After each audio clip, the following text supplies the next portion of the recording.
Orlando Scandrick. He's going to stop by the desk. We'll ask him about the state of the Cowboys, the injuries, and the race in the NFC East. We can't wait for that. Finally, I'll have somebody to have my back on this show against that cowboy hate coming across the table. We have a cowboy hater and a lover. It's going to be great. I don't even know why I need to be on the show tomorrow. All we're going to see is a bunch of cowboy cheerleaders.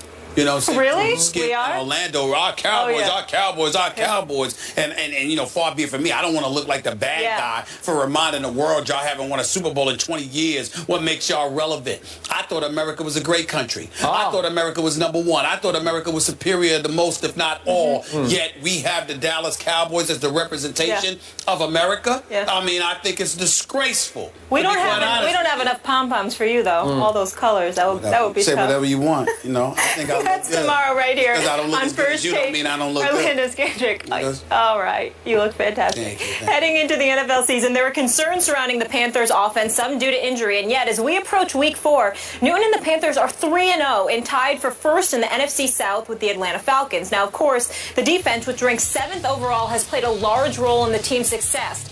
But still, Cam has basically been responsible for all of the Panthers' offense, generating 76% of their offensive yards and 7 of their 8 total touchdowns, 5 passing, 2 rushing.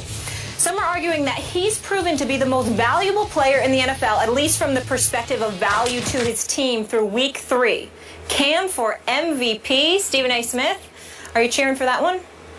Well, I don't root against him because I got a lot of love for the kid. I think that he's going through a lot. I think the one blemish on his career obviously had things to do with family as opposed to himself from his college days or whatever. And I applaud him for defending his loved one the way that he did, because most of us would. Since he's been a pro, the only issue we've ever had with him is that he seemed to get down on himself or down on others by putting a towel over his head, and his body language wasn't that great. When you shred everything or shove everything aside, that is the only thing that we've been able to say negatively about Cam Newton. The development has been there. Now you sit there and look at him and say he's got to get over the hump. He's got to take that to the next level. I remember Skip getting on him because of that pick 60 through to Cam Chancellor last year in the postseason. But that was against the Legion of Boom. That was against the #1 defense in the NFL. And he was devoid of a lot of offensive weapons. And that was before. And you have to remember that was because his GM decided to just clean house. Steve Smith was gone, along with a plethora of other individuals that ended up being gone as well. Now you got Jonathan Stewart, who's still there. He can't give you 4 yards a carry. He's only giving you 3.5 a game. D'Angelo Williams is gone. Steve Smith Sr. is gone. Kelvin Benjamin obviously went down, got injured. So what do we have? We have Cam Newton, and the only thing he has available to him is a suspect offensive line with guys I barely even know. You know, Michael O'Hare, I know him, but Norwell, Callie, Turner, Remmers. I mean, when you look at this offensive line, to say it's suspect, I'm not going to say they're awful, but they've never been associated with greatness. So you got that offensive line, and it's proven because their running game is somewhat suspect. You know, he's been sacked already 5 times. Then you take that into account and you look at the weapons that he has available to him. We like Greg Olsen. He's been on this show.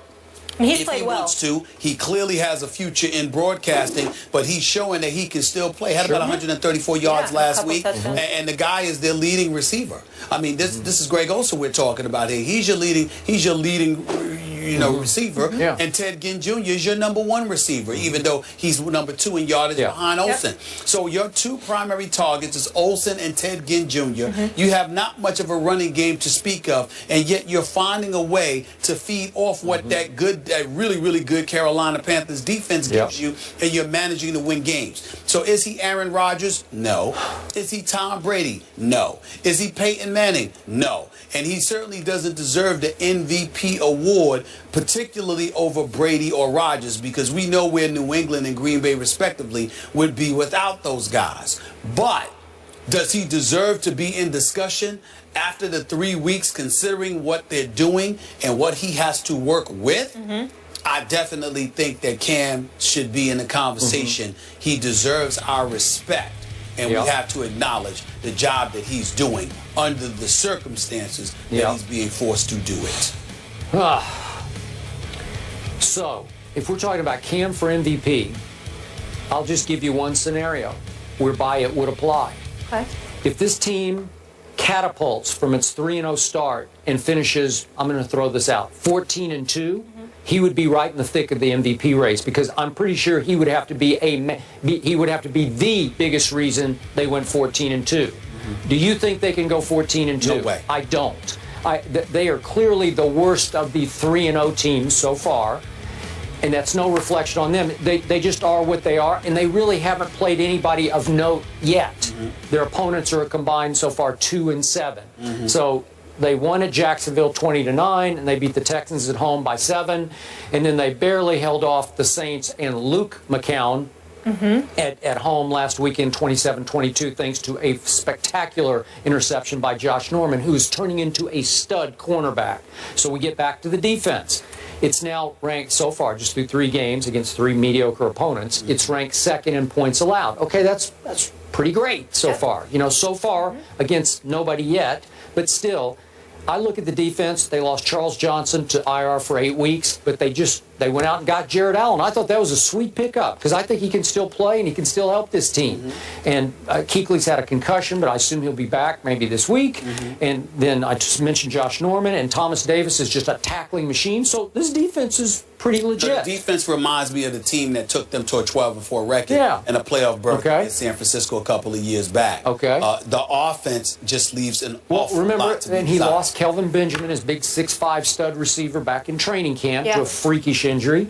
And I thought that Devin Funchess would come out of Michigan as a pretty high draft pick. But I think he's going to be fine. He just hadn't done much yet. Yeah, I just think it's too early. He hasn't figured it out yet. I just think it's too early. But remember how we sat here last year and we were like, how could they do this to Cam? They took away like his top 4 receiving weapons. I'm like, how do you put this guy in that position? You know, and they're like, well, we got to pay him. And I'm like, yeah, you got to pay him, but you got to figure out a way to make sure that you got weapons around him. They literally put Cam out there offensively, that is. They put him out there on an island all by himself, and they still managed to win the South with a 7-8-1 record. Okay? And I think they're to be commended for that, but it was a travesty that they put him through that. So you asked me these kind of questions. I'm going to ask it back to you. Sure. Cam Newton already leads all quarterbacks in rushing with 144 rush yards. He is the second leading rusher on their football team to Jonathan Stewart, obviously. And in some games, I think he's going to be the first leading rusher on their team, because that's who they are. Can he stay upright through all those games? Let me tell you why he can. Some people use his athletic ability. He's big. He's strong. If I'm wrong, it's because I only see what the camera shows me, because I haven't been to any Carolina Panthers game, even though I would love to be, because I love me some Charlotte, North Carolina. But I will tell you this. Cam seems to me to be a smart runner.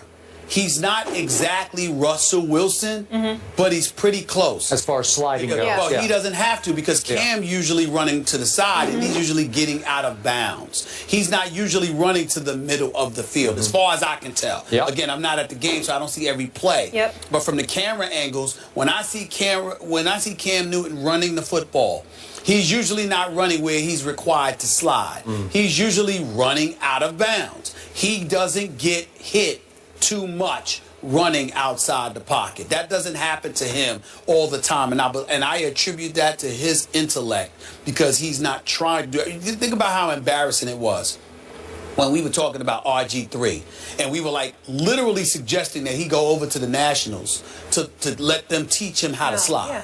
All right, because he wasn't getting out of bounds. I agree. And when he was in bounds, he was diving head first, which gives them the license to hit him. Because we didn't want him to get injured. Or he didn't slide properly.